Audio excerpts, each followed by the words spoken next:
Elle m'a aimé pendant 7 ans. Elle ne peut pas vivre sans moi, se vantait mon fiancé juste après que sa proposition à sa secrétaire soit devenue virale. Il était loin de se douter que je serais en robe de mariée en train d'embrasser un autre homme sous ses yeux. Une vidéo de mon petit ami se mettant à genoux pour demander sa secrétaire en mariage était partout sur TikTok et Instagram. Tout le monde s'émerveillait, la qualifiant de chose la plus romantique et la plus touchante qu'ils aient jamais vue. La secrétaire avait même posté une longue légende: « J'ai attendu si longtemps que tu me vois, et je suis si heureuse de n'avoir jamais abandonné. Je place ma vie entre tes mains, Monsieur Sterling. » L'un des commentaires les plus populaires disait: « Oh mon Dieu, c'est tout droit sorti d'un film. Un PDG et sa secrétaire. Je les ai tellement shippés. » Je n'ai pas pleuré et je n'ai pas fait de scène. J'ai juste fermé l'application et attendu pour demander une explication à mon petit ami. C'est à ce moment-là que je l'ai entendu parler à ses amis dans la pièce d'à côté. Je n'ai pas eu le choix, mec. Son père allait la forcer à épouser un homme abusif qu'elle n'aimait pas si je n'intervenais pas pour la sauver. Et Hélène, demanda l'un de ses amis. C'est ta vraie petite amie. Tu n'es pas inquiet qu'elle pète un câble? Et alors? Elle est avec moi depuis 7 ans. Elle ne peut pas vivre sans moi. Plus tard, j'allais me marier le même jour que lui. Nos voitures de ville se croiseraient à un feu rouge du centre-ville, et j'échangerais un baiser passionné avec mon nouveau mari juste devant lui. Quand il me verrait, il s'effondrerait complètement. Mais pour l'instant, assise dans le salon obscur, ma voix était rigide et creuse. C'est bon, maman. J'épouserai le gars que papa et toi avez arrangé pour moi. Ma mère eut l'air choquée que j'ai réellement accepté le mariage stratégique qu'elle me poussait à faire depuis des mois. Je pensais que tu ne voulais pas te marier. Pourquoi ce changement d'avis soudain? Le mariage n'est pas un jeu, Hélène. Tu n'as pas besoin d'être follement amoureuse, mais tu dois être sûre de tes choix. Ne te précipite pas. Ces mots me firent monter les larmes aux yeux. Maman, ma décision est prise. Tu peux aller de l'avant avec les présentations. Elle savait que je souffrais. Après une pause, elle offrit un ton doux et consolant. Ton père et moi avons toujours su que ta relation avec Julien n'allait pas durer. Il n'a jamais rendu les choses vraiment officielles. Il n'a jamais voulu que nos familles s'intègrent. Ces mots me transpercèrent comme un couteau, mais elle avait raison. 7 ans d'attente, pas de dîner de famille formel, pas de vraie discussion sur l'avenir. J'essuyai mes larmes et pris une profonde inspiration. Je veux le rencontrer avant le mariage, au moins une fois. Ma mère hocha la tête avec un soulagement évident. Camille est un homme bien, Hélène. Il vient d'une famille très respectée ici à Seattle. Il a bâti sa propre entreprise technologique de A à Z. Il n'est pas comme Julien. Elle omit commodément le fait que Camille avait également un mariage raté à son actif. Je le découvrirai plus tard. La rencontre était prévue pour jeudi dans un torréfacteur spécialisé du centre-ville. J'arrivai 15 minutes en avance, nerveuse et agacée contre moi-même d'être tendue. Je ne devrais pas m'en soucier. Ce mariage n'était qu'une porte de sortie de secours. Camille arriva exactement à l'heure. Je le reconnus immédiatement grâce à son profil LinkedIn et aux photos que ma mère m'avait montrées. Mais il avait l'air différent en personne, plus grand, plus stoïque. Il portait un costume sombre sur mesure sans cravate, les manches retroussées jusqu'à ses avant-bras. Il n'essayait d'impressionner personne. « Hélène, je suppose, dit-il en tendant la main. » J'acceptai la poignée de main. Sa poigne était ferme, mais respectueuse. Nous nous sommes assis, avons commandé nos cafés et sommes restés un instant dans un silence inconfortable. Camille le brisa le premier. Nos parents semblent penser que c'est une idée très mutuellement bénéfique. Qu'en penses-tu? J'ai demandé à te rencontrer pour te poser la même question, répondis-je directement. Camille me regarda avec une expression que je ne pouvais pas tout à fait déchiffrer. Il y avait de l'épuisement, mais aussi quelque chose qui ressemblait à de la résignation. Je pense que le mariage est un contrat. Si les deux parties respectent les termes, cela fonctionne. Sinon, il se dissout. Je ne vois aucune raison de le compliquer au-delà de cela. Ces mots étaient froids mais d'une honnêteté rafraîchissante. Il n'y avait pas de fausses romances, pas de promesses creuses. C'était exactement ce dont j'avais besoin après 7 ans un jour et bientôt de Julien. Je suis d'accord, dis-je. Mais j'ai besoin de savoir une chose. Y a-t-il quelqu'un d'autre? Quelqu'un à qui tu mens pour faire ça? Non, répondit-il sans hésitation. Et toi? L'image de Julien à genoux devant sa secrétaire me traversa l'esprit. Je fermai les yeux un instant. Plus maintenant. Camille hocha la tête. Il n'insista pas pour avoir des détails. C'était la première fois que j'appréciais sa capacité à respecter les limites. Mes parents veulent une cérémonie traditionnelle, dit-il après avoir pris une gorgée de son café noir. As-tu des objections? Tant que ce n'est pas le même jour que... Je m'arrêtai. Je ne voulais pas parler de Julien, mais Camille était vif. Ton ex se marie bientôt, déclara-t-il. Ce n'était pas une question. Oui. Quand? Le 15 avril. Camille sortit son iPhone, vérifia son calendrier, puis me tendit l'écran. Nos parents ont en fait proposé le 15 aussi. L'endroit qu'ils aiment a eu une annulation, mais nous pouvons le déplacer à mai si tu préfères. Je fixai la date à l'écran. Une partie de moi voulait fuir loin de tout ce qui était associé à ce jour. Mais une autre partie de moi, celle qui en avait marre d'être la petite amie invisible pendant 7 ans, voulait le récupérer. Non, gardons cette date, dis-je. Le 15 avril me convient parfaitement. Camille m'étudia un instant, puis verrouilla son téléphone. Y a-t-il quelque chose que je devrais savoir sur toi, demanda-t-il. J'ai été mariée une fois auparavant. Cela a duré 2 ans. Elle m'a quitté pour son instructeur de yoga. Il le dit d'une manière si pince sans rire que cela me fit presque sourire. Il y a combien de temps? 1 an. C'est probablement pour ça que mes parents me poussent à me remettre en ménage. Ils pensent que je dois passer à autre chose. Et penses-tu que tu dois passer à autre chose? Camille me regarda droit dans les yeux. C'était la première fois qu'il me regardait vraiment, pas seulement dans ma direction, mais moi. Je pense qu'aller de l'avant est mieux que de rester coincé dans le passé. Mais je ne sais pas si épouser un étranger est la bonne façon de le faire. Je suppose que nous sommes 2 étrangers coincés alors, dis-je. Cette fois, Camille sourit. Ce fut bref, mais sincère. Au moins, nous sommes honnêtes à ce sujet. Le reste du rendez-vous café ressembla à une réunion de conseil d'administration. Nous avons discuté des termes pratiques. Nous vivrions dans son Penthouse parce qu'il était plus proche du centre-ville et beaucoup plus grand. Je pouvais redécorer comme je voulais. Nous maintiendrions des comptes bancaires séparés. Il n'y aurait pas d'attentes immédiates concernant les enfants. Cela ressemblait plus à une fusion d'entreprises qu'à un plan de mariage. Mais il y avait quelque chose d'incroyablement réconfortant là-dedans. Une dernière chose, dit Camille alors que nous nous levions pour partir. Je ne te demanderai pas de faire semblant d'être amoureuse de moi, et je ne ferai pas semblant d'être amoureux de toi, mais j'attends un respect mutuel. Il tendit à nouveau la main. Cette fois, je la serrai avec beaucoup plus de conviction. Marché conclu. Cette nuit-là, en me préparant à dormir, je vérifiai les réseaux sociaux une dernière fois. C'était une habitude masochiste que je ne pouvais pas briser. Le message d'annonce de Julien et de sa secrétaire avait récolté plus de 500 likes. Les commentaires continuaient d'affluer. Couple parfait. C'est le vrai amour. Elle est si chanceuse. Je fermai l'application, bloquai Julien, bloquai sa secrétaire et bloquai tous ses amis.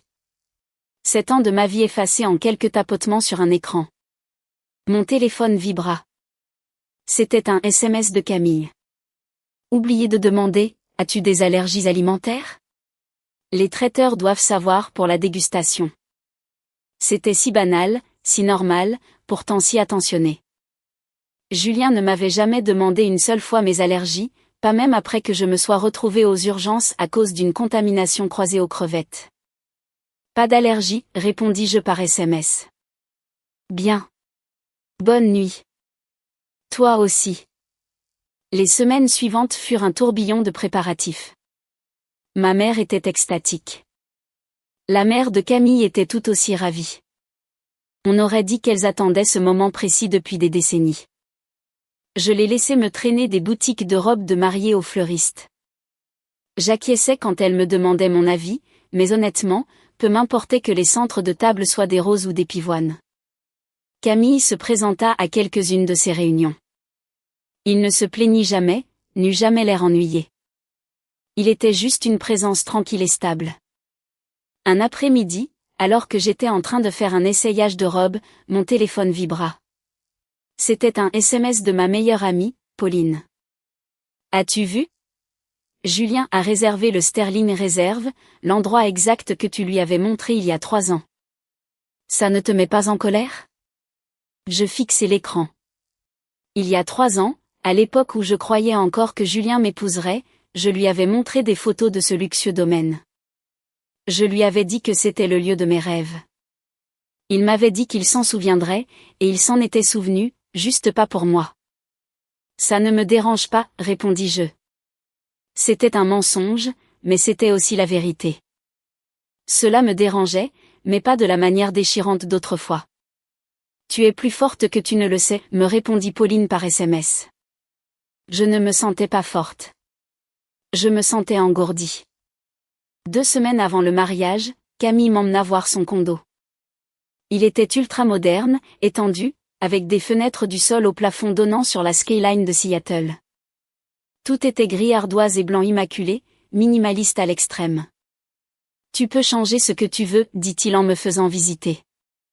Ce sera aussi ta maison. Il y a une pièce supplémentaire au bout du couloir.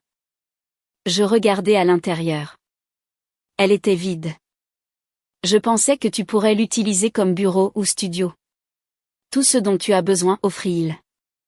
Savais-tu que j'avais quitté mon emploi, demandai-je soudainement. Il s'arrêta. Non, je ne savais pas. Il y a environ 3 mois, Julien a dit que sa nouvelle secrétaire avait besoin d'expérience et que je devrais la former. Puis il a dit qu'avoir 2 personnes faisant le même travail était un gaspillage de masse salariale. Il m'a demandé de démissionner. Il a dit qu'il prendrait soin de moi financièrement. Et tu l'as fait? La voix de Camille était prudente, dépourvue de jugement. Oui, j'étais une idiote. Tu n'étais pas une idiote, dit Camille. Tu as fait confiance à la mauvaise personne. Il y a une différence. Je m'assis sur le canapé gris dans l'immense salon. Je l'ai formée pendant 6 mois. Je lui ai tout appris. Et maintenant, elle l'épouse. Camille s'assit à l'extrémité opposée du canapé, maintenant une distance respectueuse. Quel genre de travail faisais-tu? Marketing numérique, stratégie de médias sociaux, campagne publicitaire, référencement, analyse de données. J'ai besoin de quelqu'un avec exactement ces compétences, dit Camille. Mon entreprise se développe rapidement, mais notre marketing est abyssal. Serais-tu intéressé à te joindre à nous? Je le regardais stupéfaite. Tu m'offres un emploi? Je t'offre l'opportunité de ne plus jamais dépendre de personne. Le salaire sera très compétitif. Les horaires sont flexibles, et si tu décides que cela ne te convient pas, cela n'affectera rien d'autre entre nous. C'était la première fois depuis des mois que quelqu'un m'offrait quelque chose sans aucune condition, sans agenda caché, sans manipulation. J'accepte, dis-je. Camille hocha la tête. Excellent. Tu pourras commencer après la lune de miel. Lune de miel? Nos parents ont insisté. Ils nous ont réservé une semaine dans un complexe à Cabo San Lucas. Chambre séparée si tu préfères. J'ai ri. C'était le premier rire sincère que j'avais eu depuis que j'avais vu la proposition virale de Julien. Chambre séparée, ça a l'air parfait. 5 jours avant le mariage, j'ai découvert que Julien avait programmé sa cérémonie à la même heure que la mienne, pas seulement le même jour, 11 heures pile. Pauline m'a appelé absolument paniquée. Savais-tu? Savais-tu que vos mariages sont littéralement à la même heure? Non, dis-je calmement. Hélène, ça ne peut pas être une coïncidence. Il fait ça exprès. Pourquoi? Il a déjà obtenu ce qu'il voulait. Probablement pour s'assurer que tu ne puisses pas venir gâcher le sien ou pour prouver un point tordu. Je ne sais pas, mais c'est tordu. J'ai raccroché et fixé le plafond. Julien connaissait la date de mon mariage.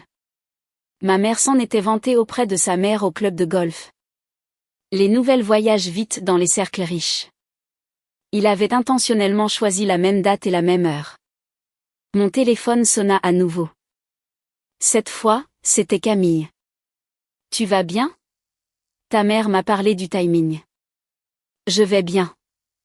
Il y eut une pause. Hélène, si tu veux annuler ou reporter, je comprends parfaitement. Je ne veux pas annuler, dis-je, essayant d'injecter de l'acier dans ma voix. Je veux aller de l'avant. Alors nous allons de l'avant, dit Camille simplement. Cette nuit-là, j'ai fait un rêve. Julien était sur mon porche, pleurant, me suppliant de le reprendre. Disant qu'il avait fait une énorme erreur. Je le regardais d'en haut, d'un endroit qu'il ne pouvait plus atteindre, et je ne ressentais absolument rien. Je me suis réveillée en ressentant quelque chose d'étonnamment proche de la paix. La veille du mariage, Camille m'a demandé de le rencontrer, non pas dans un café cette fois, mais dans un parc près de son complexe de bureaux. Quand je suis arrivée, il était assis sur un banc, tenant 2 lattes. Je pensais que nous aurions besoin de caféine, dit-il en m'en tendant un. Nous nous sommes assis en silence confortable un instant, regardant les navetteurs de la ville passer. Demain, tout change, dit-il finalement. Je sais.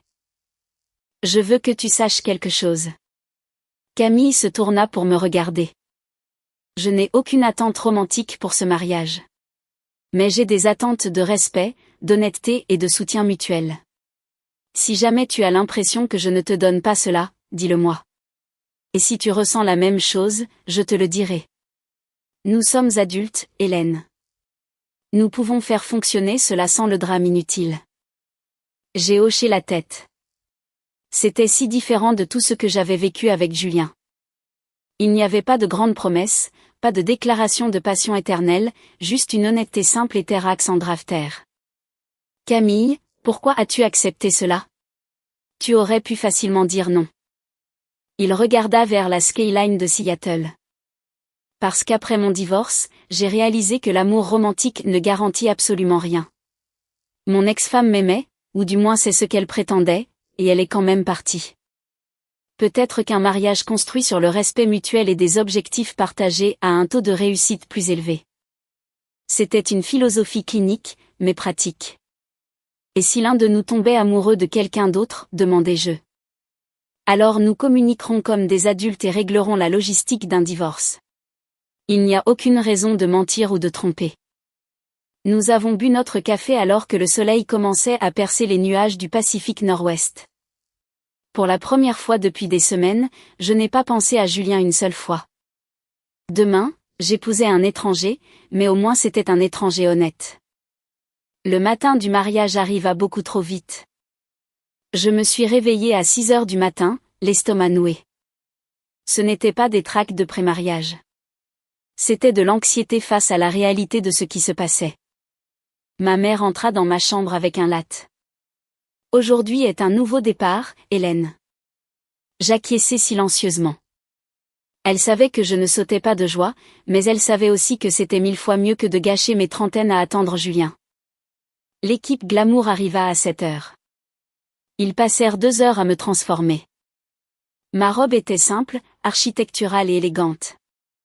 Pas de dentelle ou de perles excessives. Camille m'avait dit de choisir ce qui me mettait à l'aise, et j'avais choisi quelque chose qui ne me faisait pas me sentir comme un gâteau en pâte à sucre ambulant. Ton père t'attend en bas, dit ma mère quand ils eurent fini. Sa voix craqua légèrement. Je la regardai dans le miroir. Ses yeux étaient vitreux. Je sais que tu fais bonne figure, ma chérie. J'aimerais juste que les choses aient été différentes pour toi. Je ne répondis pas. Il ne servait à rien de pleurer les chronologies alternatives. Le lieu était à 20 minutes en voiture. Le lieu de Julien était à l'exact opposé de la ville. Même heure, lieu différent. Je me demandais s'il savait exactement où je me mariais. Mon père conduisait la Rolls-Royce vintage en silence. Toutes les quelques minutes, il me regardait dans le rétroviseur. Tu peux toujours te désister, ma chérie, dit-il finalement. Je ne veux pas me désister. Il hocha la tête. Mais ses phalanges étaient blanches sur le volant. Nous sommes arrivés sur les lieux à 10h30. Les invités se mêlaient dans la cour. C'était une liste d'invités intimes, bien plus petite que le spectacle que Julien était probablement en train d'organiser, juste la famille immédiate et les amis proches. Camille avait insisté pour que cela reste discret. J'attendais dans la suite nuptiale, regardant l'horloge. 10h40. 10h50. Dans 10 minutes, Julien épouserait sa secrétaire et j'épouserais Camille. On frappa à la porte. Entrez. C'était Camille. Il avait l'air élégant dans un costume sombre sur mesure, parfaitement ajusté. Il avait l'air beau, mais son expression était la même que d'habitude. Calme, stable. Tu n'es pas censé me voir avant la cérémonie, dis-je. Je ne crois pas aux superstitions, répondit-il. Je suis juste venu te demander si tu es prête. Si tu ne le es pas, c'est important. Nous pouvons retarder cela ou nous pouvons l'annuler. C'est entièrement ta décision. Je le regardai longuement. Sa présence manquerait. Pas de pression, pas de culpabilisation, juste une question directe avec une réponse qu'il respecterait quoi qu'il arrive. Je suis prête. Bien. Je te verrai à l'hôtel. Il sortit aussi calmement qu'il était entré. À 11h pile, les doubles portes s'ouvrirent. Le quatuor à cordes commença à jouer. Mon père m'offrit son bras et nous descendîmes l'allée. Camille attendait. Quand nos regards se croisèrent, il fit un signe de tête subtil. Pas de sourire nerveux et larmoyant, pas de larmes théâtrales, juste une reconnaissance mutuelle du partenariat dans lequel nous entrions. La cérémonie fut brève. L'officiant parla d'engagement et de construction de fondation. De jolis mots qui me semblèrent un peu creux.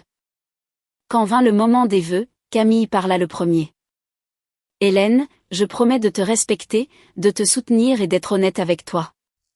Je ne te promets pas un conte de fées parce que je ne sais pas si cela existe, mais je promets de faire des efforts chaque jour pour que ce partenariat fonctionne. Un léger murmure parcourut les invités. Ce n'étaient pas les vœux poétiques traditionnels. Mais ils étaient profondément réels. À mon tour, Camille. Je te promets exactement la même chose. Respect, honnêteté et effort quotidien. Je n'ai pas d'attentes irréalistes. J'espère juste que nous pourrons construire quelque chose de sincère ensemble. L'officiant eut l'air légèrement déconcerté mais se reprit rapidement. Je vous déclare maintenant mari et femme. Vous pouvez embrasser la mariée. Camille s'approcha. Ce fut un baiser bref et chaste. Ses lèvres s'attardèrent à peine sur les miennes. Puis il se retira, m'offrit son bras, et nous remontâmes l'allée. Les gens applaudirent. Ma mère essuya une larme. Tout me semblait une expérience hors du corps. Dehors, le photographe prit quelques portraits rapides. Camille gardait une main légère sur le bas de mon dos, un geste de courtoisie polie plutôt que d'affection. Nous devons nous diriger vers la salle de réception, murmura-t-il. Prête? Oui. Nous montâmes à l'arrière de la limousine Lincoln louée. Le chauffeur s'engagea dans le trafic dense du centre-ville, et c'est là que je le vis. Arrêtée au feu rouge, attendant de tourner à gauche, se trouvait une autre voiture vintage décorée. Ruban blanc, arrangements floraux, geste marié, peint sur la vitre arrière. Le temps s'arrêta complètement. Julien était sur le siège arrière. Je vis d'abord son profil. Puis il tourna la tête et me vit. Ses yeux s'écarquillèrent. Sa mâchoire tomba littéralement. Il avait l'air d'avoir été frappé par la foudre. Assise à côté de lui se trouvait sa secrétaire, sa femme maintenant, Chloé, dans sa massive robe blanche et son voile, serrant un bouquet de roses rouges. Nos voitures étaient parallèles, au ralenti au feu rouge. Camille remarqua ma rigidité soudaine. C'est lui? Oui. Voulez-vous que le chauffeur fasse un détour? Non. Le feu resta rouge. Julien ne pouvait pas me quitter des yeux. Je vis sa main se crisper vers le bouton de la vitre, comme s'il voulait la baisser. Chloé remarqua où il regardait et tourna la tête. Elle me vit. Son expression passa de la confusion à la réalisation et enfin à un sourire suffisant et autosatisfait. Quelque chose se brisa dans ma poitrine. Ce n'était pas un chagrin d'amour. C'était une rage pure et non adultérée. Je me tournai vers Camille. Embrasse-moi. Quoi? Embrasse-moi tout de suite. Camille ne posa pas de questions. Il tendit la main, me prit le visage entre les deux mains et m'embrassa. Et ce n'était pas le baiser chaste et poli de l'hôtel. C'était profond, possessif et hautement convaincant. Quand nous nous sommes enfin séparés, j'ai jeté un coup d'œil à l'autre voiture. Julien avait l'air physiquement malade. Son visage était livide. Chloé lui tirait le bras, parlant avec animation, mais il regardait fixement devant lui, l'ignorant complètement. Le feu est passé au vert. Notre voiture a démarré la première. J'ai regardé une dernière fois. Julien était tordu sur son siège, regardant notre voiture s'éloigner. Je suis désolé, dis-je à Camille, en lissant mes cheveux. Je n'aurais pas dû t'utiliser comme ça. Ce n'est rien, répondit-il calmement. Je comprends pourquoi tu l'as fait. Tu n'es pas fâché? Non, mais la prochaine fois que tu voudras m'utiliser pour établir ta dominance sur ton ex, préviens-moi pour que je puisse préparer mes compétences d'acteur. Pour la première fois ce jour-là, je ris sincèrement. La réception fut une affaire élégante et sobre. Bonne nourriture, quelques toasts, la coupe du gâteau, la première danse obligatoire.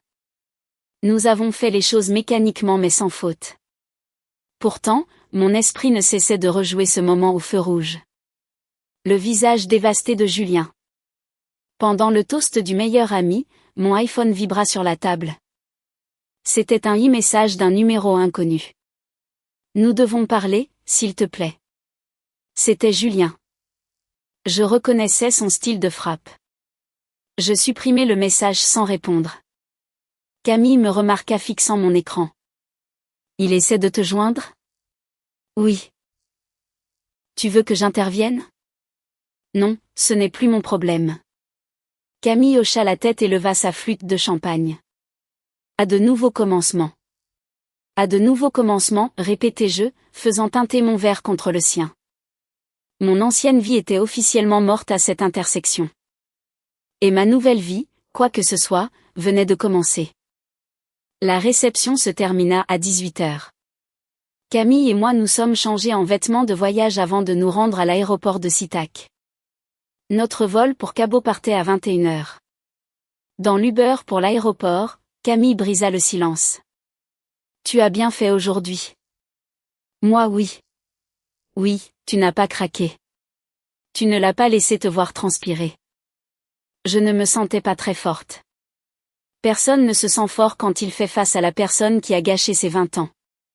Mais tu as tenu bon quand même, dit-il doucement. J'appuyai ma tête contre la fenêtre froide et fermai les yeux. Merci pour le baiser, au fait. Lequel?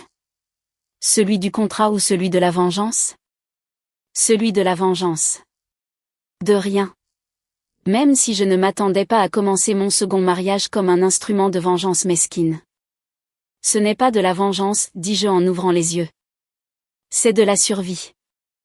Camille me jeta un coup d'œil. Parfois, c'est la même chose. Nous avons embarqué dans notre vol en première classe pour le Mexique. Camille a immédiatement sorti son MacBook pour travailler pendant que je regardais par la fenêtre. Mon téléphone a vibré à nouveau. Un autre SMS de Julien. J'ai vu ta voiture. Je dois tout expliquer. S'il te plaît, donne-moi juste une chance d'expliquer. Cette fois, je ne l'ai pas supprimé. J'ai pris une capture d'écran et j'ai tendu mon téléphone à Camille. Qu'est-ce que je devrais dire? Camille a lu le SMS, son visage impassible. Tu veux répondre? Je ne sais pas. Alors ne réponds pas. Quand tu seras absolument sûr de ce que tu veux dire, dis-le, pas une seconde avant. J'ai verrouillé mon téléphone. Il avait raison. Julien avait eu 7 ans pour s'expliquer. Il pouvait attendre un peu plus longtemps. Cabo était chaud, humide et époustouflant. Camille avait réservé une immense villa en bord de mer dans un complexe ultra-luxueux. Fidèle à sa parole, elle avait 2 immenses suites parentales. « Repose-toi, dit-il en laissant tomber son sac de sport dans l'aile droite. Je te verrai au dîner. » Il ferma sa porte et je me retrouvai seule dans ce bel espace calme. J'ai dézippé ma valise, me suis assise sur le bord du lit et j'ai vérifié mon téléphone. 15 SMS manqués, tous de Julien. Je les ai lus chronologiquement. Hélène, s'il te plaît réponds. J'ai fait une énorme erreur. Elle m'a menti sur tout. Je n'aurais jamais dû te laisser partir. Je t'aime. Je t'ai toujours aimé. Le dernier SMS était une photo. On aurait dit qu'elle avait été prise lors de sa propre réception de mariage. Julien était assis seul à une table d'honneur, fixant misérablement son téléphone. J'ai supprimé tout le fil de discussion et bloqué le numéro. Puis j'ai appelé Pauline en FaceTime. « Dis-moi tout », a-t-elle exigé dès que son visage est apparu à l'écran. Comment c'était ? Surréaliste. On a littéralement croisé la voiture de Julien en allant à la réception. Pauline a crié fort. « Tais-toi. Qu'est-ce qu'il s'est passé ? » Camille m'a embrassé devant lui. Pauline a hurlé. Iconique. Qu'est-ce que Julien a fait ? Il avait l'air de vouloir vomir. Chloé avait l'air incroyablement suffisante. Bien. Laisse-le souffrir. Au fait, comment va le nouveau mari ? Il est beau. Il est prévenant. Ça ne répond pas à ma question. Il est très beau, ai-je admis. Mais ça n'a pas d'importance. C'est un arrangement commercial, n'est-ce pas ? Un arrangement commercial où vous vous embrassez dans le trafic. Hélène, peut-être que ça pourrait réellement se transformer en quelque chose. Je ne veux rien de réel en ce moment, Pauline. Je veux juste la paix et la tranquillité. C'est juste. Profite de la plage. Tu mérites une pause. J'ai raccroché et j'ai pris une longue douche chaude. La vapeur a finalement desserré les nœuds dans mes épaules. Quand je suis sortie dans le salon principal de la villa, Camille était assis à la table à manger, tapant furieusement sur son ordinateur portable. Faim, a-t-il demandé sans lever les yeux. Un peu. Il y a une taqueria haut de gamme sur la plage. La conciergerie dit que c'est incroyable. Nous avons dîné principalement en silence. La nourriture était phénoménale. Tacos de poisson frais et guacamole préparés à table. Camille avait son téléphone posé à côté de son assiette, consultant occasionnellement ses emails. « Arrêtes-tu jamais de travailler ?» ai-je demandé. « Seulement quand je ne sais pas quoi faire de mes mains », a-t-il répondu d'un ton monocorde. C'est un mauvais mécanisme d'adaptation. Je faisais ça aussi. Je travaillais sans relâche sur des campagnes jusqu'à ce que mon cerveau s'éteigne. Ça marchait ? Jamais. Camille a posé son téléphone face contre terre. Alors je suppose que nous devons tous les deux trouver de meilleurs passe-temps. Au cours des jours suivants, nous nous sommes installés dans un rythme étrange mais confortable. Camille a suggéré des activités, plongée avec tuba, excursion en catamaran jusqu'à l'Arche, visite des galeries d'art locales. Tout cela me semblait épuisant. Pouvons-nous simplement nous asseoir au bord de l'eau, ai-je demandé. Absolument. Nous passions nos matinées dans un cabana privé. Camille lisait des biographies d'entreprises. J'essayais de lire un thriller mais je ne cessais de me déconcentrer. Le 3e jour, mon téléphone a vibré avec une notification par email d'une adresse iCloud générique. Je l'ai ouverte. C'était Julien, Hélène. Je sais que tu as bloqué mon numéro. Je ne t'en veux pas, mais tu dois connaître la vérité. Chloé m'a dit que son père était profondément endetté auprès de personnes dangereuses et qu'ils allaient la forcer à épouser l'un d'eux pour effacer la dette. Elle m'a montré des ecchymoses. Elle a pleuré, disant que j'étais le seul avec les ressources pour la sauver. J'étais un idiot qui jouait au héros, et je suis tombé dans le panneau. Mais juste après la cérémonie hier, je l'ai surprise à faire une gaffe. Les ecchymoses étaient du maquillage. Son père est un dentiste à la retraite dans l'Ohio. Il n'y a pas de mariage forcé, pas d'homme dangereux. Elle voulait juste une bague et l'accès à mes comptes bancaires. Et je l'ai laissé détruire la meilleure chose de ma vie pour une escroquerie. S'il te plaît, pardonne-moi. J'ai lu l'email 3 fois. Puis j'ai tendu mon téléphone à Camille.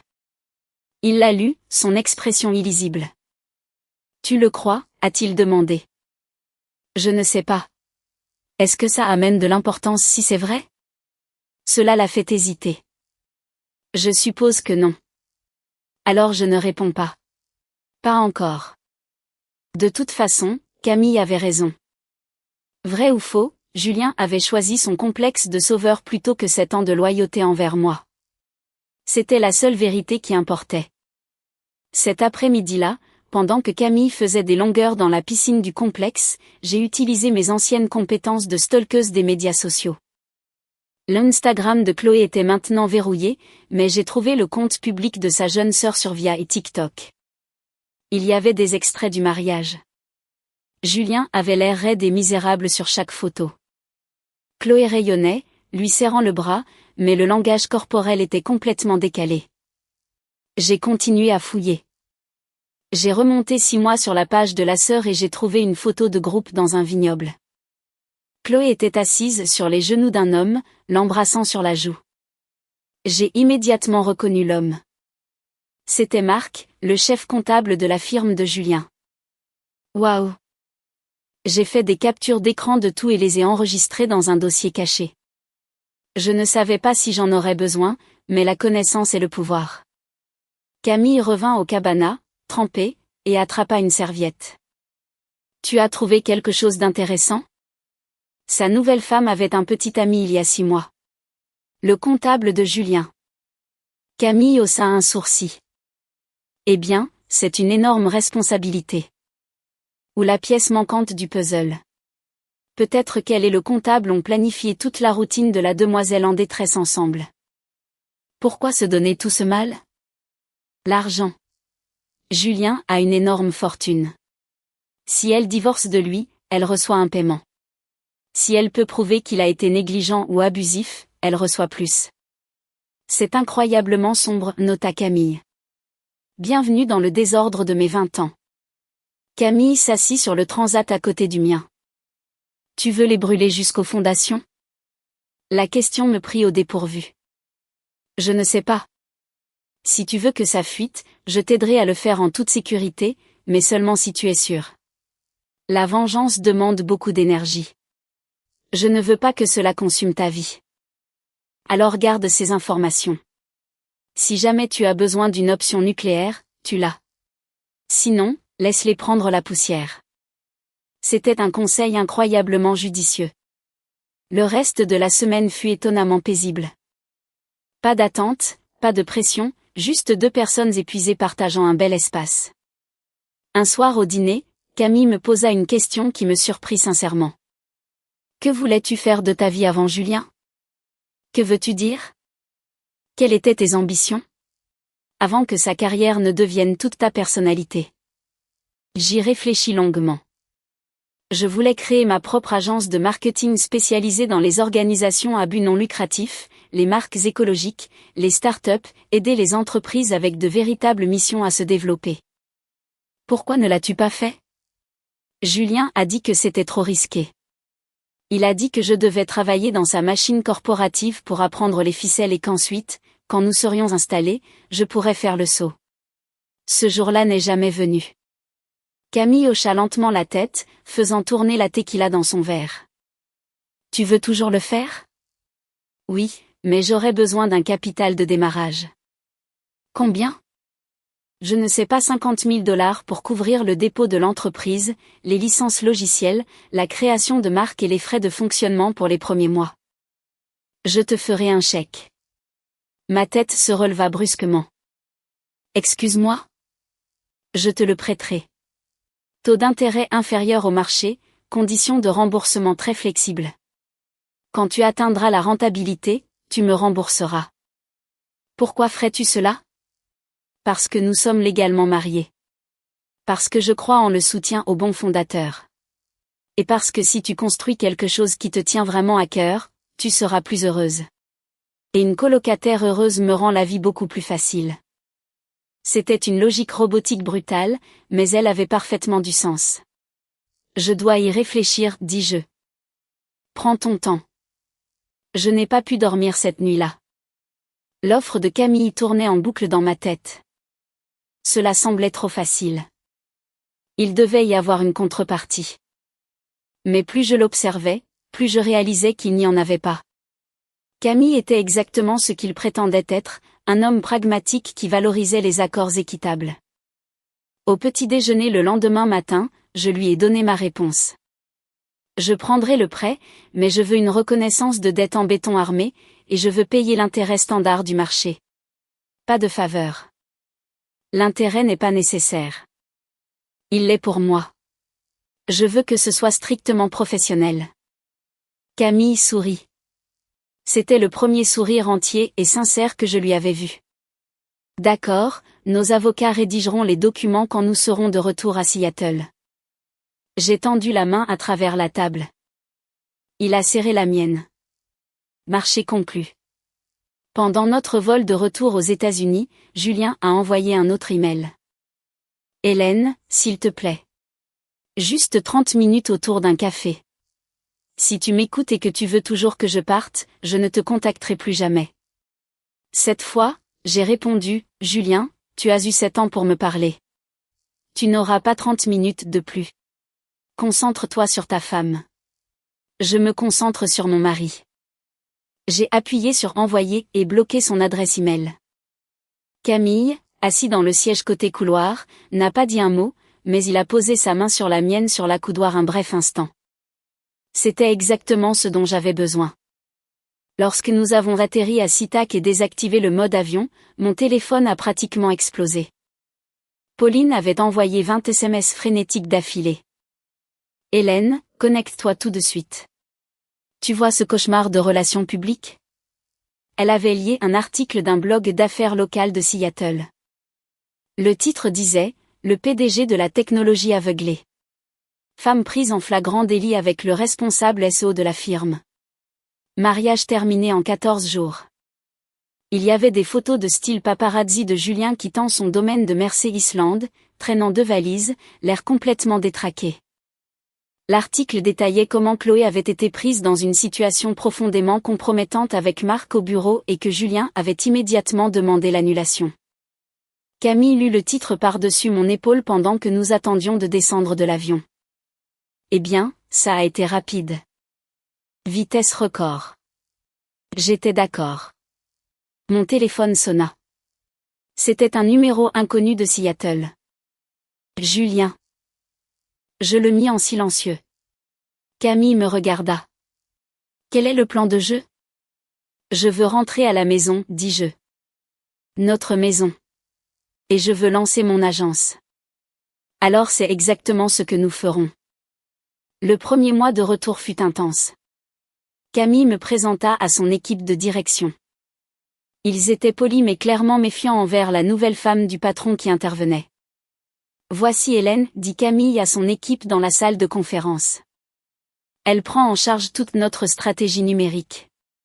Traitez-la comme vous traiteriez n'importe quel consultant externe. Le vice-président des ventes leva la main. Rend-elle compte au conseil d'administration ou directement à vous? Elle me rend compte, dit Camille avec douceur. Mais elle a une autonomie totale sur son département. Si elle propose une stratégie, vous la mettez en œuvre. Pas de bureaucratie. La tension dans la pièce diminua. Ils me donnèrent un élégant bureau vitré au bout du couloir de celui de Camille. Je passai les 2 premières semaines à auditer leur marketing actuel. C'était un désastre.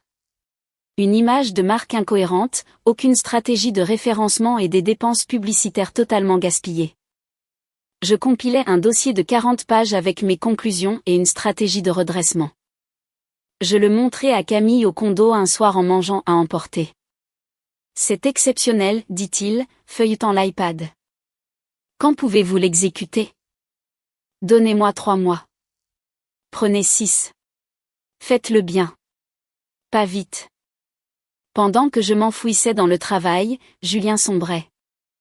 Il n'arrêtait pas d'essayer de me joindre par des comptes bidons, de nouveaux numéros éphémères et des amis communs. Pauline m'appela un après-midi alors que je révisais des indicateurs.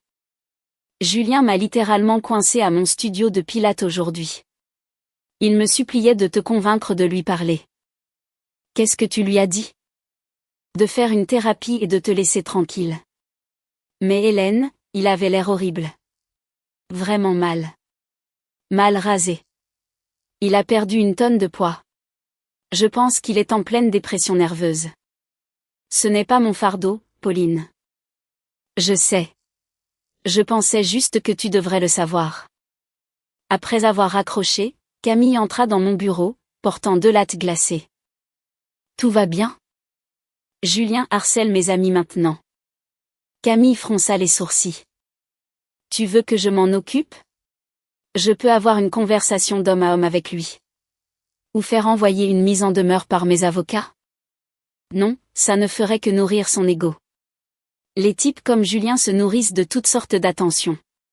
Si nous l'ignorons complètement, il finira par s'éteindre. Camille hocha la tête et fit demi-tour pour partir. Mais cette nuit-là, au dîner, il en reparla. Quel genre de mec était-il? Demanda Camille, nous servant à chacun un verre de cabernet. La question me jeta. Pourquoi tu demandes? Curiosité. Nous sommes mariés depuis plus d'1 mois, et je connais mieux ta stratégie analytique que ton passé. Il n'avait pas tort. Nous vivions ensemble, travaillions ensemble, mais gardions nos vies émotionnelles compartimentées. Il était profondément charismatique, dis-je lentement. Il savait toujours exactement ce qu'il fallait dire pour que tu te sentes comme le centre de l'univers, mais il était incroyablement égoïste. Tout tournait autour de son emploi du temps, de son entreprise, de son stress. J'existais comme un personnage secondaire dans le spectacle de Julien Sterling. Tu l'aimes toujours? Je fixai les lumières de la ville par la fenêtre pendant un long moment. Je ne sais pas. J'aime la version de lui qu'il m'a promis de devenir. Mais l'homme réel, celui qui m'a utilisé comme bouche-trou? Non, je ne l'aime pas. Camille but une lente gorgée de vin. Mon ex-femme était similaire. Charmante, l'âme de la fête, mais totalement vide. Quand ma première start-up a failli couler, elle a fait défection. Elle a dit qu'elle n'avait pas signé pour être attachée à un navire qui coule. Comment as-tu survécu à ça? La vengeance, surtout. J'ai travaillé 80 heures par semaine. J'ai sauvé l'entreprise, l'ai vendue et j'ai démarré celle-ci. Je lui ai prouvé qu'elle avait tort. Non pas pour la reconquérir, mais pour me prouver que je n'étais pas l'échec qu'elle disait que j'étais. Ces mots résonnèrent profondément dans ma poitrine. Je pense que c'est ce que je suis en train de faire en ce moment, me le prouver à moi-même. Alors nous sommes sur la bonne voie. 1 mois plus tard, nous avons lancé la première campagne majeure pour la firme de Camille. J'ai utilisé des micro-influenceurs dans le domaine de la technologie et mis l'accent sur un contenu organique hyper ciblé. Mon budget était une fraction de ce qu'il dépensait auparavant. Le retour sur investissement fut immédiat. Les conversions ont grimpé de 40% en 3 semaines. Camille m'appela dans son bureau. Le conseil est époustouflé, dit-il. Je suis époustouflé. Ce n'est que la phase 1. J'ai besoin d'embaucher 2 coordinateurs. Puis-je les recruter moi-même? Carte blanche. Fais ce qu'il faut. J'ai embauché 2 jeunes diplômés vifs et ambitieux de l'Université de Washington. En 1 mois, mon département était une machine bien huilée.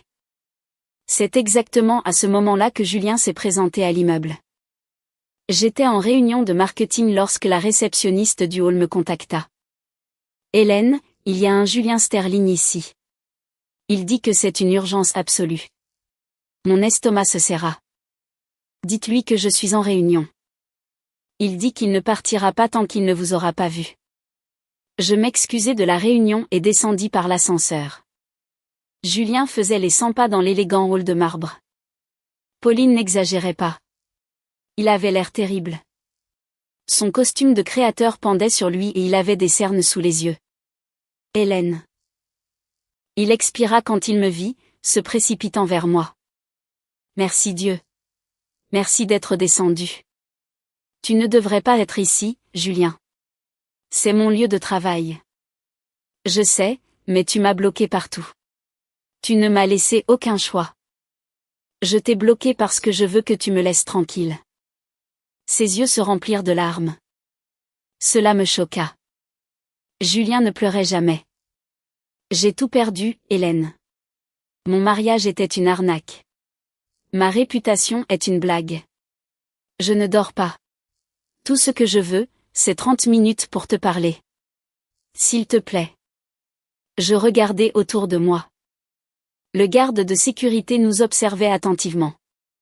Quelques ingénieurs logiciels traînaient près des tourniquets, écoutant ouvertement. D'accord, 30 minutes, mais pas ici. Il y a un Starbucks réserve au coin de la rue. Je t'y rejoins dans 5. Je suis remontée et j'ai envoyé un SMS à Camille. Julien m'a tendu une embuscade dans le hall. Je vais au Starbucks du coin pour mettre fin à tout ça une bonne fois pour toutes. Juste pour que tu saches. Camille a répondu instantanément. Tu veux que je vienne? Non, je gère. Mais merci. Quand je suis entrée dans le café, Julien avait déjà commandé pour nous.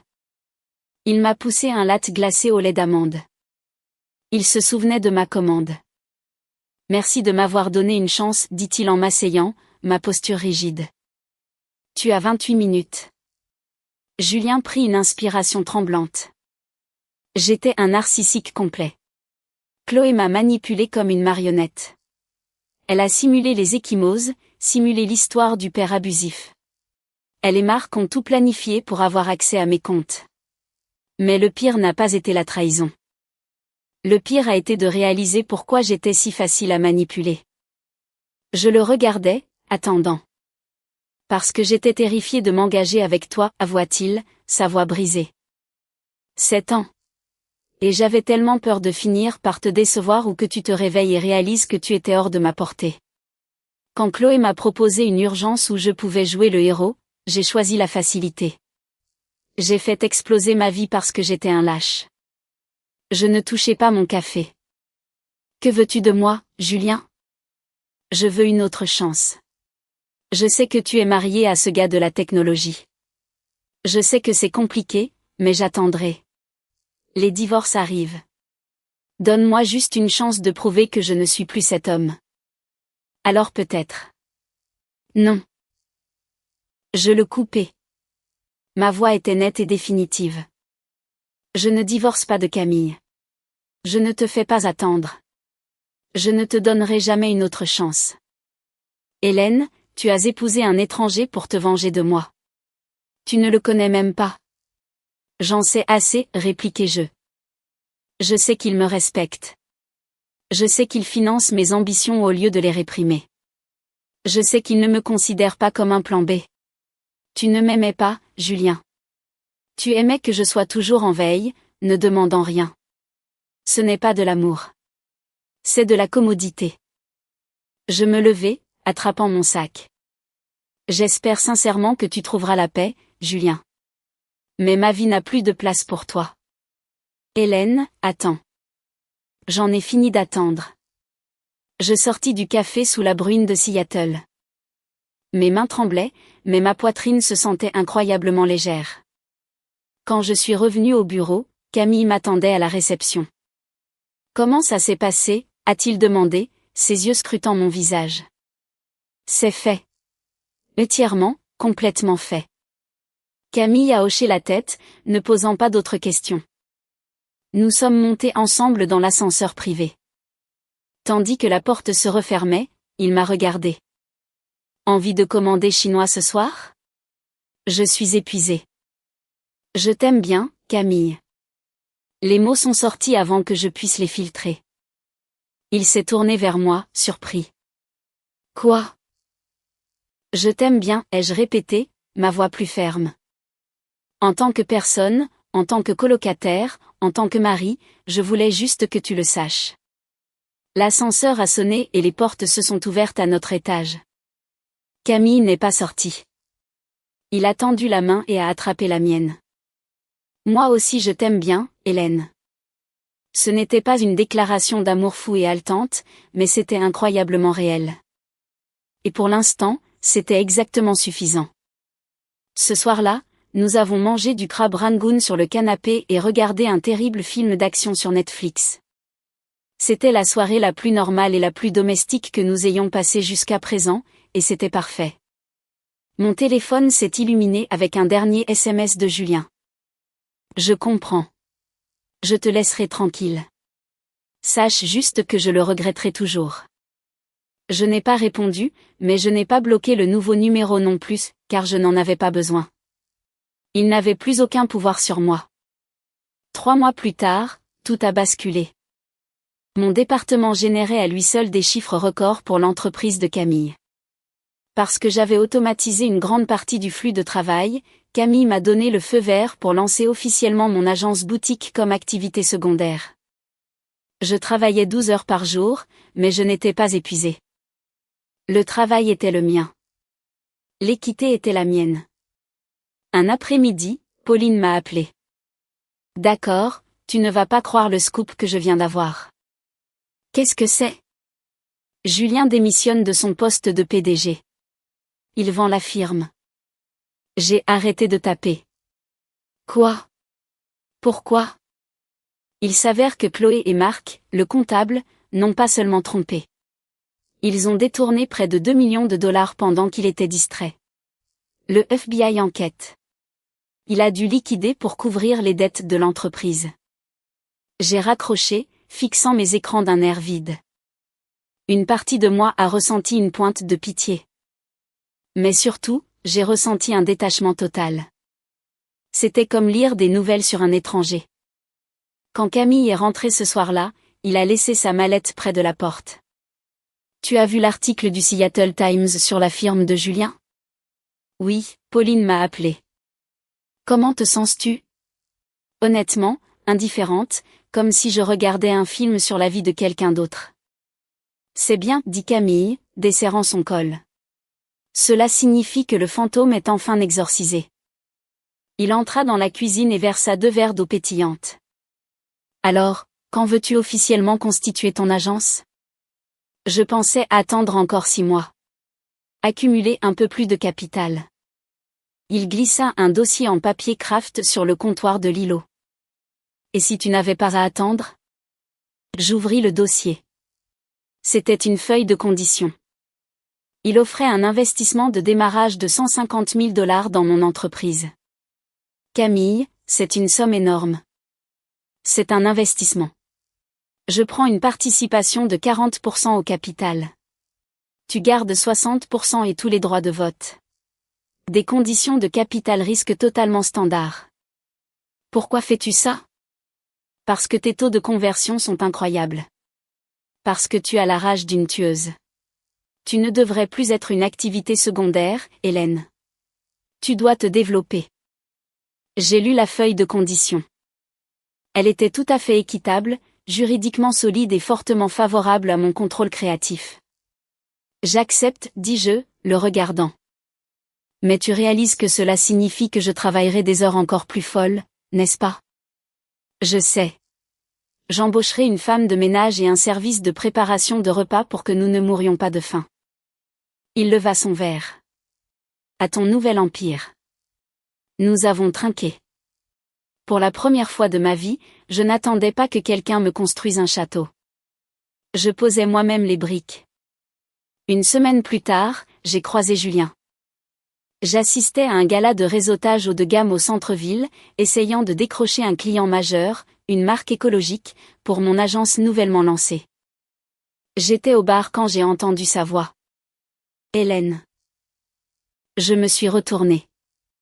Julien avait l'air d'avoir 10 ans de plus. Il portait un costume de prêt-à-porter qui ne lui allait pas tout à fait, et son arrogance caractéristique avait complètement disparu. Julien, salut. J'ai entendu dire que tu avais lancé ta propre agence. Félicitations. Merci. Il y eut un silence agonisant et gênant. Je peux t'offrir un verre, demanda-t-il. Je suis en train de travailler la salle en ce moment. Juste 2 minutes, s'il te plaît. Je jetai un coup d'œil à travers la salle de bal. Camille se tenait avec un groupe d'investisseurs providentiels. Il croisa mon regard, vit Julien, et fit un léger signe de tête. « Tu as besoin que j'intervienne » Je secouai légèrement la tête. « Je vais bien. » 2 minutes, Julien. Nous nous sommes un peu éloignés du bar. « Je suis en faillite, dit-il brutalement. Le FBI a gelé mes avoirs personnels à cause de ce que Marc a fait. J'ai dû vendre l'entreprise pour des cacahuètes juste pour éviter la prison pour négligence. J'ai tout perdu. J'ai lu les nouvelles. Je suis désolé que ça en soit arrivé là. Je le pensais. Je déménage à Chicago, dit-il. Je recommence dans une entreprise de niveau intermédiaire, juste pour essayer de disparaître un moment. Ça me semble une bonne idée. Julien me regarda, ses yeux cherchant désespérément les miens. Es-tu heureuse, Hélène ? La question était si sincère qu'elle me prit au dépourvu. Je le suis. Avec lui ? Oui. L'aimes-tu ? Je pensais à Camille. Je pensais à la feuille de condition sur l'îlot de notre cuisine. Je pensais à la façon dont il m'avait poussé à être une titane plutôt qu'un trophée. J'apprends à l'aimer, dis-je honnêtement. D'une manière beaucoup plus saine et beaucoup plus réelle que tout ce que j'ai jamais connu. Julien hocha lentement la tête, déglutissant difficilement. Je suis content. Tu mérites d'être la priorité. Tu mérites de guérir, Julien. Bonne chance à Chicago. Il s'éloigna, disparaissant dans la foule. 1 minute plus tard, Camille apparut à mon coude, me tendant une coupe de champagne fraîche. Tout va bien ? Oui, je pense qu'il a enfin obtenu sa clôture. Et toi ? J'ai eu ma clôture le jour où je t'ai épousé. Camille posa une main chaude sur le bas de mon dos. Bien. Maintenant, va présenter ta marque Echo. Tu as un objectif à atteindre. Cette nuit-là, j'ai décroché 3 énormes contrats. Mon agence était officiellement lancée.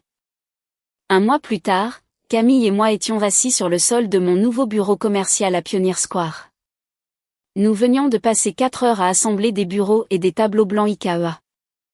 Nous mangions des pizzas grasses à même la boîte, épuisés et couverts de poussière. C'est à toi, dit Camille, désignant les murs de briques apparentes. Personne ne pourra jamais te l'enlever. Je sais, dis-je en souriant, prenant une bouchée de pepperoni. Et ça fait un bien fou. Je n'aurais pas pu le faire sans toi, cependant. Tu l'aurais fait de toute façon. J'ai juste accéléré le processus. Camille essuya ses mains sur une serviette et me regarda. Les lumières ambiantes de la rue à l'extérieur projetaient une douce lueur sur son visage. L'énergie entre nous changea soudainement. Ce n'était plus l'énergie clinique de colocataire. C'était électrique. Hélène, je dois te dire quelque chose. Qu'est-ce que c'est ? Quand j'ai proposé cet arrangement, je pensais sincèrement que ce serait juste une entente pratique et mutuellement bénéfique, un bouclier contre nos familles. Mais ces derniers mois avec toi, ils ont été les meilleurs que j'ai eus depuis des années. Mon cœur battait la chamade contre mes côtes. Moi aussi, j'ai été heureuse. Ce n'est pas juste du bonheur, continua Camille, sa voix baissant d'1 octave. Je tiens à toi. Pas seulement en tant que partenaire d'affaires, ou colocataire, ou épouse sur le papier. Je tiens à toi. Je veux cela. Qu'est-ce que tu dis, Camille ? Je dis que je veux que ce soit un vrai mariage. Plus de chambres séparées. Plus de traitement comme une fusion d'entreprises. Je suis tout entier. Je restai figé 1 seconde, traitant le poids de ces mots. Es-tu sûr ? Parce que si nous franchissons cette ligne, nous ne pourrons pas revenir en arrière. Je n'ai jamais été aussi sûr de rien. Il fit une pause. Es-tu sûr ?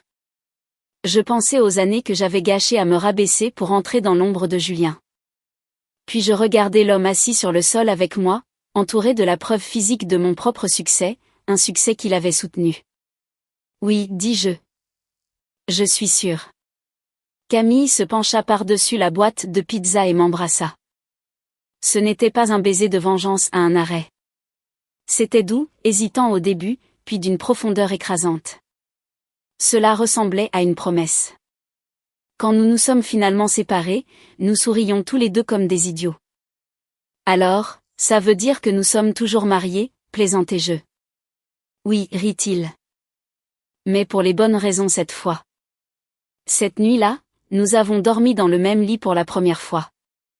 Il n'y avait pas de gêne, pas d'attente forcée, juste deux personnes qui avaient lentement, méthodiquement bâti une fondation de confiance, laissant enfin tomber les murs. Le lendemain matin, je me suis réveillée avant lui. J'ai regardé la lumière du soleil filtrer à travers les fenêtres du Penthouse, éclairant son visage, et j'ai réalisé quelque chose de profond.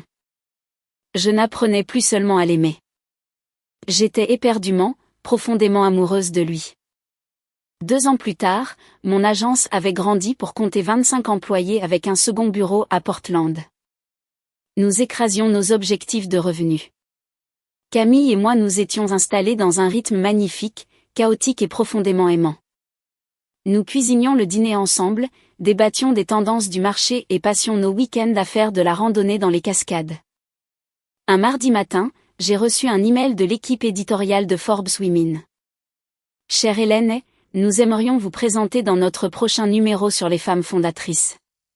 Votre trajectoire dans l'espace de la stratégie numérique a été remarquable. J'ai montré l'email à Camille pendant notre café du matin. Tu dois dire oui, a-t-il dit instantanément. N'est-ce pas un peu tape à accent grave-l'œil?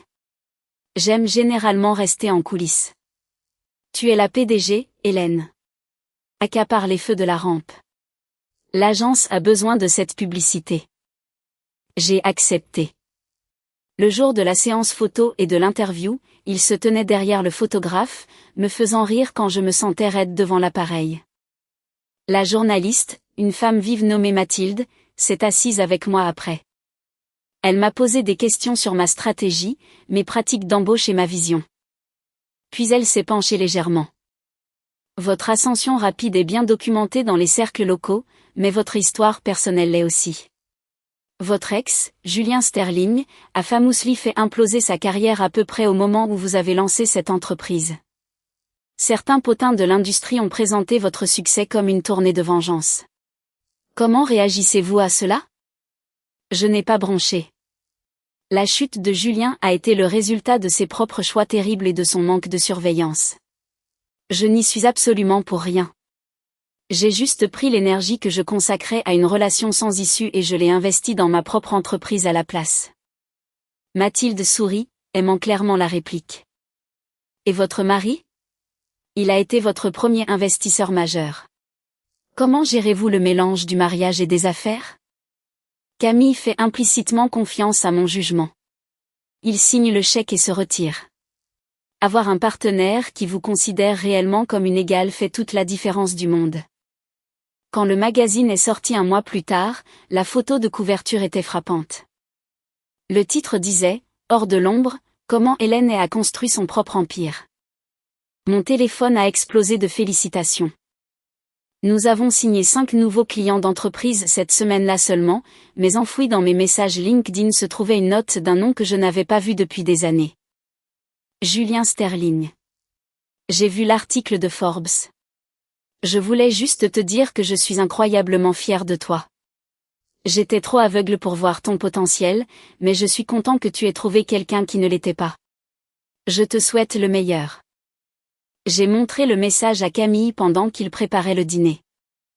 Vas-tu répondre, a-t-il demandé nonchalamment, coupant un oignon. Je ne sais pas, devrais-je? J'y ai réfléchi quelques secondes. Puis j'ai répondu, merci, Julien. Je te souhaite le meilleur également. C'était poli, bref et complètement dépourvu d'émotion. C'était la clôture dans sa forme la plus pure. Ce week-end-là, Camille m'a emmené au Canless, le meilleur restaurant de Seattle. Pour célébrer la couverture du magazine, nous étions sur notre 31, avec vue sur l'eau. Quand le serveur a apporté le champagne, Camille a fouillé dans la poche de sa veste et a sorti une petite boîte en velours. Je l'ai regardée, confuse. Nous sommes déjà mariés. Je sais, a-t-il dit en ouvrant la boîte. À l'intérieur se trouvait une bague en diamant taille émeraude à couper le souffle, sans défaut. Mais tu n'as pas eu la demande en mariage que tu méritais. Tu n'as pas eu la romance. Nous avons commencé cela comme une transaction. Je veux renouveler nos vœux. Je veux faire les choses correctement cette fois. Qu'en dis-tu? J'ai regardé la bague et puis l'homme qui la tenait.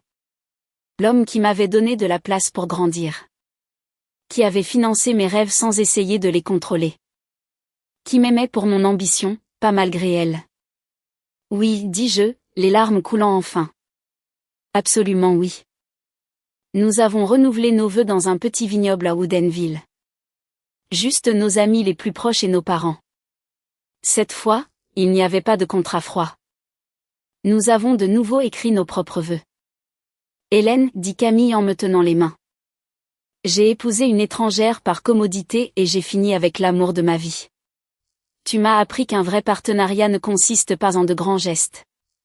Il s'agit d'être présent chaque jour. Je promets de continuer à être présent. Quand vint mon tour, je pouvais à peine prononcer les mots. Camille, tu m'as donné la seule chose que j'avais supplié l'univers de me donner. Le respect. Tu m'as vue comme une égale. Tu m'as donné la sécurité de devenir la femme que j'étais censée être. Je promets de continuer à construire cette vie magnifique et folle avec toi. Le baiser cette fois-ci était lent, doux et profondément réel. À la réception, Pauline me serra dans une immense étreinte, pleurant son mascara. Je suis si heureuse pour toi, Hélène. Tu as littéralement tout. Merci à toi de m'avoir laissé me défouler pendant une bonne année, ris-je. Et, c'est à ça que servent les meilleurs amis. Au fait, j'ai entendu dire que Julien travaille comme manager de niveau intermédiaire dans une entreprise de logistique dans le Midwest. Apparemment, il sort avec une gentille institutrice de maternelle. J'ai souri et je le pensais vraiment. Tant mieux pour lui. J'espère qu'il a trouvé sa voie. 6 mois plus tard, j'ai découvert que j'étais enceinte. J'ai tendu à Camille le test positif pendant qu'il buvait son café du matin. Il a laissé tomber sa tasse. Elle s'est brisée sur le parquet, mais il s'en fichait. Il m'a prise dans ses bras et m'a fait tournoyer, enfouissant son visage dans mon cou, sanglotant ouvertement. Nous allons être parents, répétait-il. Nous allons être parents. J'ai ri, pleurant avec lui. À ce moment-là, debout dans la cuisine avec mon mari, tout le parcours désordonné et douloureux a finalement pris sens. Les années perdues avec Julien, la vidéo virale dévastatrice, le mariage étrange arrangé, l'effort pour construire l'agence. Tout cela avait été nécessaire pour m'amener dans cette cuisine exacte, ce matin exact, 3 ans après ce jour fatidique au feu rouge de Seattle. Je me suis assise dans mon bureau à la maison, berçant notre nouveau-né sur mes genoux tout en révisant un rapport financier du 3e trimestre. Camille est entrée, l'air épuisé mais béatement heureux, et a embrassé le sommet de ma tête. Tu as presque fini? Le bébé a besoin d'une sieste et moi aussi. Juste le temps d'envoyer ce dernier email. J'ai fermé mon MacBook et j'ai regardé autour de ma belle maison, ma fille endormie, et mon incroyable mari. Julien avait été un chapitre nécessaire. Il m'avait appris ce que je ne voulais pas et ce que je ne méritais pas. Mais Camille m'avait appris ce qui était réellement possible quand un homme n'est pas intimidé par la lumière d'une femme. Les gens sur Internet avaient qualifié mon succès d'histoire de vengeance. Mais ils avaient tort. La vraie vengeance n'était pas de détruire l'homme qui m'avait brisé le cœur. C'était de me construire inlassablement, sans concession. Et dans ce processus, j'ai trouvé quelque chose d'infiniment meilleur que la vengeance. J'ai trouvé la paix.